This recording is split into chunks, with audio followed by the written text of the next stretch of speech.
Hey, podcasters!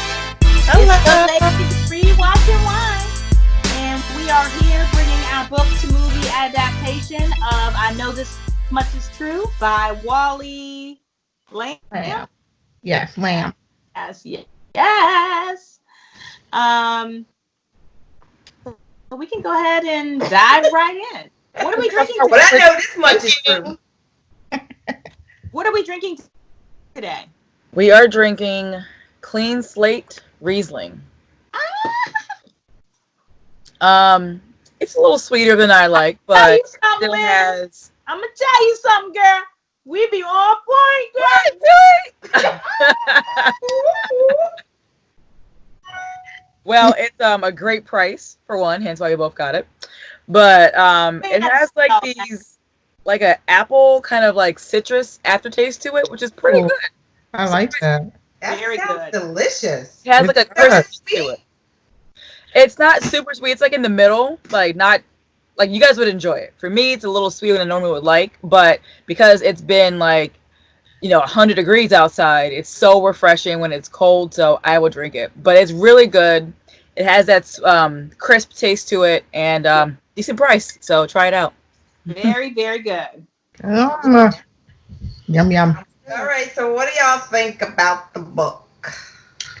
I'm just gonna say I liked it. I liked the book too. I mean, I felt like I was a little confused in the beginning, but I started liking it. Yeah, I was confused at first too, but I did end up liking it. Yeah. I was confused literally probably up to like the last chapter. Like I was so lost. And then I was like, well, maybe I'm just like expecting something different to happen. And then I got to the end and I was like, well, that different didn't happen. Right. It was a slow read to me. I don't know why, but I just really was hard for me to grasp the concepts in this one. It was a slow read. I do agree with that. See, it went by so fast for me, and there was not one part of the book where I was confused, which is not normal for me. Right. But I don't know. I just felt like I was in it. Yeah. Good. That's good because I was so lost. So if somebody asked me to like recommend it, I'd be like, oh, good luck. I love the storyline and just the whole direction that it took, and it was just interesting because I feel like the whole time you were reading the book, you were thinking it was really about dealing with the main character's brother that had the mental disability, but really it was about resolving the issues of the main character. And so I don't know, I like that twist about it. That was my issue. I did not know where it was going for a minute, and I'm just like, what is the point of this book? Eventually, I'm like, okay, literally the last chapter, like Lynn, I was like, okay, so it's coming together. I get it. Okay, Yeah. but it took forever. Yeah. So So I took a break before, so I read the book a while ago, and then we read other books in between, and then I watched the show, obviously. But I remembered the book fairly well, and I was just like, well, maybe it's because it's been a while where I'm not liking it. But when I kind of like rewatched the series, I was like, yeah, no, I'm still not a fan. oh my goodness. Well, I love the book and I love the series. And loved all the actors in the series. Yeah. The series was a little dark for me. Just like the setting just seemed really dark, which I felt like it didn't need to be. But then I guess it probably went hand in hand with the darkness of the main character. But Okay. I loved it. And I thought the adaptation was like on point. On. With the exception of the ending. Yeah, with the exception of the ending, because The ending pissed me. Huh? I said the ending pissed me off. Oh yeah, Yeah. I agree. Yeah. I agree with that 100%. Agree. We're in agreement. But up until the ending, I listened to this book, so I felt like every chapter, because it was 6 parts to this series, and every chapter touched on each part of that series. I felt it was almost, it's almost perfect for, I felt like I'm with you, Champagne, with the exception of the ending, like it was so on point. And so I started becoming obsessed with it because I was like, gosh, they like really captured all these little details that you weren't even thinking about. So I started doing the research on the author, which is why you guys got that beautiful link of his interview.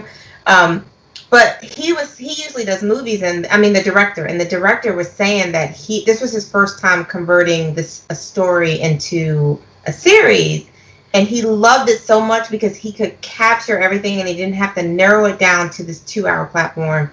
And so that was one of the things that he loved about writing it and directing it, was that he could just touch all the main points with the exception of the end that he blew. He also messed up on another part. So call me irrelevant today.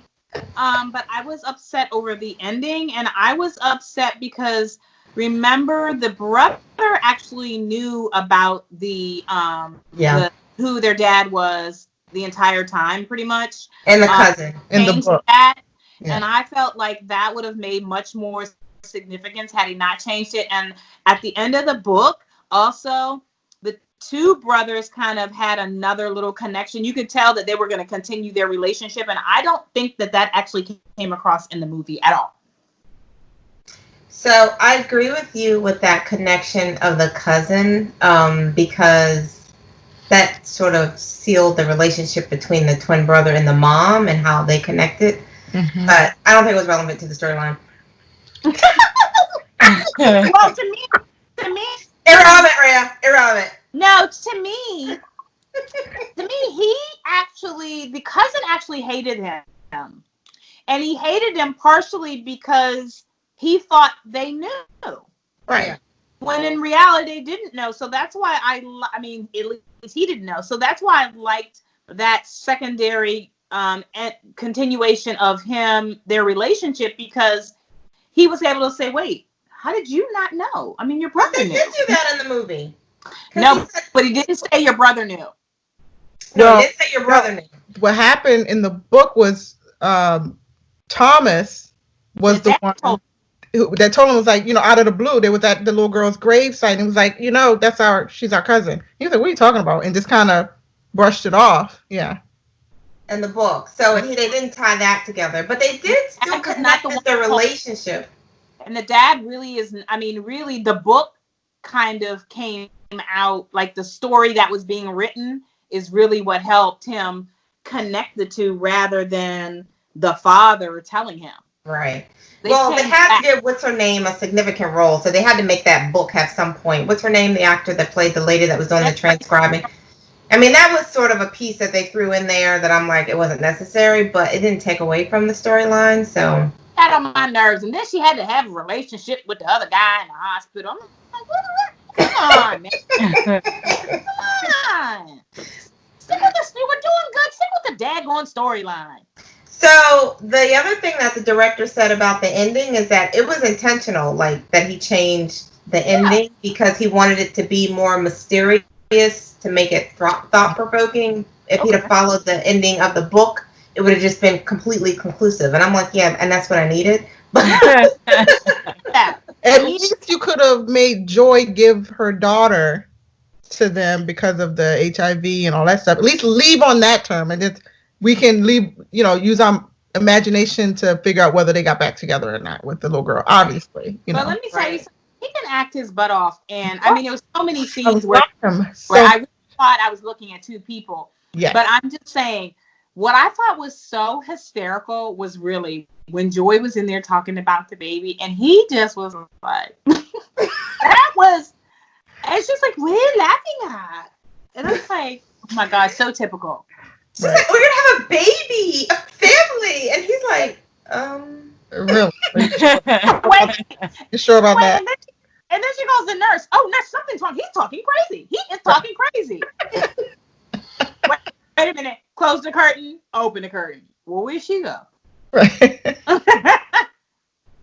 That was funny. I hated in the beginning when he first met Lisa, Rosie O'Donnell's character.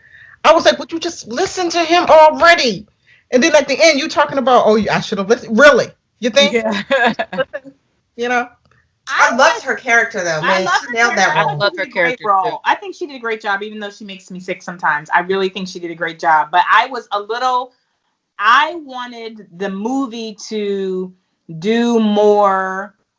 I thought that the movie would twist it a little bit more so that she would be able to deal with the abuse Like, I just felt like the abuse was it was so glazed over for the brother. I didn't like that. I just thought maybe in the movie they would bring a little bit more attention to it, because honestly, yeah, he was cuckoo, but he was telling the truth. Mm-hmm. And I felt like more of that should have come out. Right. Okay. I was Really? I was like, they're really sticking him. Like, somebody help him. So, Ray, it's interesting that you were talking about how you felt like you were watching two characters, because I was reading about how they filmed it, and they actually did all of, like, Thomas's parts, and then he gained all this weight. Or no, actually, they did all Dominick's parts, and then he gained all this weight and did Thomas's parts. And I was like, wow, so they filmed them completely separate. So Tell that. Because I didn't know how he could transition, like, back and forth with the way that he was acting. But now it's like, okay, yeah, because you were kind of one person for months, and then you became another person for months. Yeah. Well, when he took off his shirt and he was changing his clothes and I saw, like, the beer gut, I was like, oh, they definitely filmed this, like, months in between. Because there's no way, there's no sucking in that gut to have the body that he had. So I was like, they had to have been shooting it, like, 2 totally different times. And Right. even his face, completely transformed. His face was like, it was so good. It was really good. It was so well done. I mean, I really, really enjoyed it. Yeah, I was impressed that how they were, like, able to make one person actually look like 2 different people. Right. Not just with, like, the weight gain, but, like, the hair being different, facial hair, body structure too, and one was kind of like hunched over, or the one like walked more tall. Mm-hmm. But like sometimes you see like those twins that are really one person in a movie, and you're like, same person. They're doing like a little green screen thing, but he actually pulled it off and looked like 2 totally different people. He really did. He's a freaking actor. Like that, he was phenomenal. You know, I love the fact that they kept, like you said, they kept a lot of the little stuff in, like when he was in the hospital and his hospital mate or whatever, his roommate, passed gas when he Yeah. That was hilarious. Not once, but twice. He was like, dude, come on. It's nasty. I kept that in. You know what I thought was really good too? Well, I don't know I would say it was really good, but did you guys catch kind of this, I don't know why it was in there, but it was the significance of when he went to go see the psychiatrist, that she was like upstairs from a little girl's dance studio. Yeah. Because I was like, that's kind of weird. You don't know who's coming to see you, but honestly, for this movie, and maybe it's because those are the types of people she saw, it almost calmed him a little bit on the way in, seeing the little girls. And also he kind of was like remembering his daughter that passed. Like every time that scene came up, I just thought, okay, he's looking like my daughter could be this age, or my daughter could be this age. And it was sad for him, but it was also calming for him, because sometimes he went in there and he had straight attitude. Like twice on Rosie and Doctor, I was like, one more time. More time. I'm just going to say, Rhea, the whole dynamic, that was a Lynn moment right there. Did you see the connection between the kids' studio and it calming him? And I'm like, I thought it was like super creepy. Like, I was like, what is? Mm-hmm. I was like, what is he doing? Like this old man waiting outside of a dance studio, and then like with like the kids and stuff, and then we went upstairs and like walked by them. I'm like, all right, well, I get he's renting the space, but first I was like, it's really creepy. Then I'm like, okay, it's kind of like might drop his like guard a little bit. It didn't really, because he was still like an asshole to everybody, but I thought it would maybe do that. Yeah. I'm gonna tell you, the therapist was too calm. So why do you think that? Oh my God. I'm like, how do you keep that demeanor? Like your monotone, just like calming voice. I don't like. You need some kind of like theatrical roller coaster with your voice. I'm gonna need you to calm down. I'm gonna need you to calm down. Like I'd have flipped 3 tables already. I'm like, calm down. The exact opposite. Not the complete opposite, but the opposite from Rosie was like, you're going to need to lower your exactly. Right now, you're going to need to lower your voice. He's like, you're just a freaking picnic. Oh, God. It was a good movie. He was nasty. Whew, he was a mean one. He was. Like, you can't imagine, for a sibling of somebody who has a mental disability, it is draining. Like watching, like, oh my gosh, I see how draining. And not only is this your sibling, it's your twin. Right. and then the guilt he felt because he kind of was like, back up a little bit. Mm-hmm. Yeah. It made me happy I did not have a twin. Period. Yeah. Just one of me. That's all I need. Right. There was one moment where I was getting ready to shed a tear when he was like, he was trying to talk to me in the dorm, and that was one of the last times that he was kind of coherent, and I just didn't even talk to him and take advantage of it, and I was like, and you'll never get it back. Right. Oh, it almost got me. I was bawling the whole daggone time. I was crying then. I was crying like a daggone baby. So was I. How about when Dominick came, when he said, Dominick, thank you for coming to get me and believing in me when they were in the house? Like, he hugged him, and it was just like this long hug. I said, this is it. Drama. And then how about Dominick in the restaurant in the cafeteria with his wife when he was really finally breaking down like his anger. Yes. When he said, I'm sorry for this. Yeah, that was sweet. That was a great scene. Did you guys feel like Thomas's character was more or it came across more on the artistic side than Schizo at times? I was like, okay, like he doesn't have an issue. He's not, mental. I mean, he's mentally ill, obviously, but he's not autistic. He's not, I don't know. I don't know. He was schizophrenic. Yeah, I know he was schizo, but he just came across as like he couldn't, like almost like the type that can't read or just not, I don't know how to explain it, but I think he could have been on the autism scale at some point, somewhere, but I don't know. I just think he was schizophrenic. He could not keep his thoughts together. Like as soon as he stopped, because there were times when he was very focused on what he wanted, but I think that when it was coming to things that he really wasn't interested in, he couldn't stay on track. Mm-hmm. Yeah. I think that, they really tried. I think they did a good job of expressing that, not just in the book, but in the movie, when he was like, Dominick, don't put my hand back on. Like, I'm doing this. I want to do this. And this is why I'm doing this. Whether you think it's crazy or not, I know what I'm doing. And I'm explaining to you why I'm doing it. And don't put it back on, or I'm going to cut it back off again. Because he wanted to give this, sacrifice. Right. I just, ain't got anything. Did Dominick have to have a stain on every shirt in every scene? I didn't notice that. Gosh. He didn't really wash. I mean, I think one time he took a shower. Jesus. I'm like, if I see one more stain. And the shower was cut early because Dessa came, so I wasn't even a full shower. So the one thing the movie that bothered me is that they didn't really talk about how he was really raped in prison. Like they talked about the HIV test, but in the book they were like, they found these lesions and all of this stuff to show that he was clearly raped. But the book, they didn't make it seem like he was, I don't know, they just didn't talk about it. So I don't know that if I didn't read the book that I would have really put it together that he was raped. I got that he put it together, but you're right. They cleared that. They breezed over that. And that's what I'm saying when I was saying I just think I didn't like that. Like they were very clear that this man was caught in his room on several occasions. Right. Dominick said they was poking stuff in him. And then even he said to Dominick they were poking stuff in him. And then in the book, he asked for the test and he asked for the rape kit and to check to see if he had been violated. Mm-hmm. And I feel like, that whole scene with the doctor was just like, nope, he's negative, and she walked out. Like, right. Yeah, what happened to the other part of the conversation? Right. Like, I just kind of hide it, but he should have made her address that. Yeah. I'd be like, no, come back, we're not finished. Right, because he definitely asked for it in the movie. Yeah.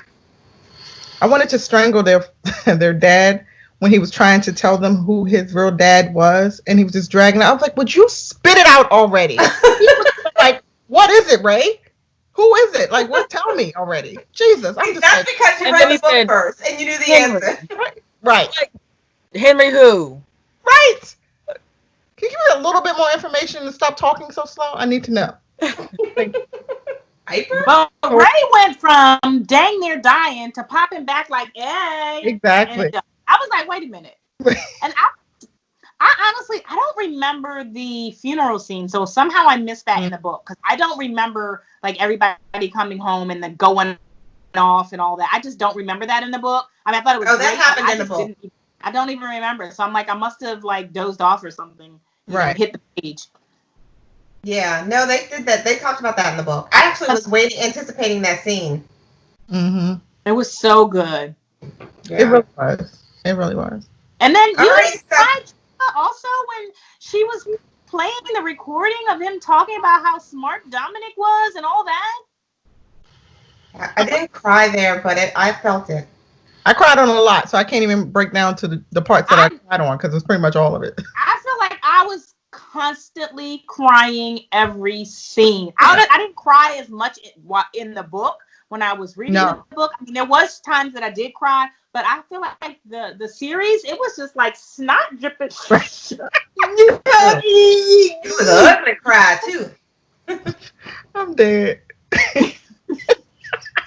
All right, y'all want to talk about the cast? Because I think it was star-studded and... I love you, Mark. He's the best. He's so talented. Rosie and...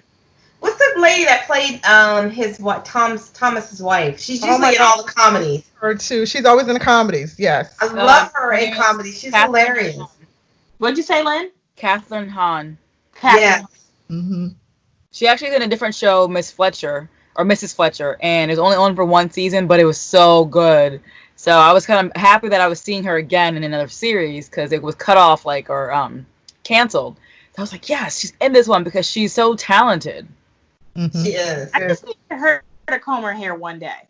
Just once. I don't think she combs it in any show that she's ever played in. She didn't comb her hair. Mama never combed her hair. Okay, I can give Mama a break. She was getting beat up. But I'm just like, dude, can you just comb your... What was up with the women's hair? I mean, the two doctors' hair, all the doctor hairs were nice. The doctor's hair was nice. But everybody else, they didn't have a comb. Yeah. I mean, even Joy was borderline. No, she didn't have anything going. I don't know. That's just her natural wake up and go. Because, she ain't touched that. Now, what about his grandfather, huh? Go ahead. I was going to say, what about his grandfather, the book he was reading? This man was deranged, for one. But do you guys think that he raped Dom's mom? Because I don't think so. I don't think so. Either. I got a weird feeling about that. Weird. Like, he was like, she's here to like meet all my needs. Right. And I was like, okay, yeah, you brought him some food, but like his hand on the table, I was like, did you touch her? Right. No, because then he was playing the boom, boom, da, da. Yeah. And then I watched them dance, and then the more he talked, it was just like, you could tell she was his everything. Mm-hmm. But I felt like that's the mindset that they were trying to get you to focus on, because they wanted you to think that their real dad was their grandfather. I feel like they were trying to trick you in that storyline, but I feel like it didn't happen. But I did like in the movie how they fleshed out the grandfather storyline a little bit more, gave us a little bit more detail on that history. I actually enjoyed that piece of it, that addition. Didn't like reading the subtitles, but, that's here nor there. I was confused because it went from just in English, and then all of a sudden it was like, boom, and like full on Italian. I was like, but did you watch the right show? Translate to English? So why do we have to read this? I kept like flicking the thing. I'm like, now who did tag the daggone the language to the wrong language? It was like abrupt. It went like smooth into from English. Too long. Like it went too long. I said, wait a minute, I don't know what the heck they saying. Oh man. And then I was like, who are these people? And I'm like, oh, okay, yeah. We flash back. But let me ask you a question. So do you remember the scene when the dad was saying to Dominick, your grandfather even met your other grandfather? Like they were friends. Yeah, they were friends. So I was confused. Yeah. I was confused on whether or not the boy that danced with her was the grandfather of his father, or the boy that was dancing with her was actually their father. That was their father. That's what I thought, but it just confused me when he said, because the grandfather, that boy's father, the boys that was dancing, his father was the one that worked at the plant with the grandfather, and the grandfather had fired. So they weren't friends, technically. Oh, missed that. Yeah. All right, y'all ready to rate this? Yes. Absolutely. I'm very, very excited. It's getting a full glass for me, guys. I know the ending was off, but I feel like every aspect of it was just on point and perfect, and I enjoyed every bit of it. Full glass for me. I'm giving it a full glass because the director explained the ending and wanted to leave a little suspense, so I'll give it a full glass also. I was gonna give it a long day work at first because the book was so like a slow read for me. But when I watched the series, I was like, well, they do match because I kept getting lost when they switched from English to Italian. In a few scenes, I was like, what's happening? So for me, I'm giving it a full glass because it was equally as confusing to me. A full glass for me too, as well. Stuck to the story, loved the book. Couple of quirks, but I still love the book and the movie. Ooh, good job, director. The full bottle. I like clean slate. Yes. I love the name of it. I was like, oh, clean slate, especially the pandemic. I love it too, and I love the slate rock on the front. There's slate rocks on there. Yeah. I'm trying to see. Champagne, do you have a bottle? Yeah. No, I mean, do you have a bottle of the slate? It's called water. Oh, really? Yes. Oh my gosh! So I was just wondering because like Ray and Lynn they have it and we don't have it. Oh yeah, I don't. Yeah, I didn't get one. Did you? You didn't get one? So check us out on Instagram, Twitter, and You Facebook. might call me out about my wine. If there are any sponsors, understand I am going to taste, sample, and give my opinion because Champagne wants to call me out. Go ahead, Champagne. You already started it. Now that when I texted you, asked you something about the mailbox, he was like, "Oh yeah, check us. Is it a bottle of wine that arrived there?" And I was like, "No." And she was like, "Turn it." Okay, so check us out on Twitter, Facebook, Instagram. Follow us. Like, subscribe. YouTube.